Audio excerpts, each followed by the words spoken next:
Nag-uulam ka rin ba ng ganitong gulay, friendships? Ayan oh, pamilyar ka ba sa gulay na ito? Ito po yung gulay na magalang. Sobrang marespeto. Pamilyar ka ba, friendship, sa gulay na ito? Napakasarap nito. Sobra siyang marespeto, magalang ang gulay na ito. Ayan oh, may sahog siyang pork. Napakasarap, malinamnam at napaka-healthy mga friendship. Nag-uulam ka rin ba ng gulay na magalang? Magalang ang gulay na ito, sobrang marespeto.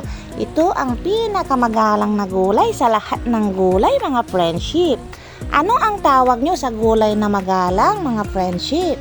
Pamilyar ba kayo? Kumakain ba kayo ng gulay na magalang? Minsan sinasahugan ito ng sardinas. Napakasarap, yummy. Ayan, at sinahugan ko ngayon ng pork. Yum, yum, yum. Kain na tayo mga friendships. Ano ang tawag nyo sa gulay na ito? Pamilyar ba kayo mga friendships? Napakagalang nito. Sobrang marespeto. Ayan oh, ang sarap-sarap. Lara, kain na tayo. Ano ang pinangtatawag nyo sa gulay na magalang mga friendships? Gusto ko lang malaman kung anong pinangtatawag nyo sa lugar nyo sa gulay na ito. Napakasarap nito. Promise. Simple man ang luto, ang importante, masarap, yummy. Simple man ang buhay natin, ang importante, masaya. Happy-happy tayo. I-appreciate natin ang mga blessing na binibigay ng Diyos sa atin. Maliit man ito o malaki, importante mayroon. At syempre, i-share din natin ang ating mga blessing sa ating kapwa.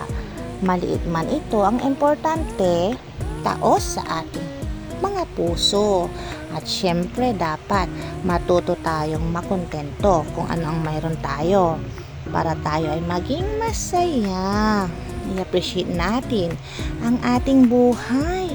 Huwag na tayong kumpara ng kumpara kasi mayroon naman tayong iba't iba na regalo galing sa Diyos.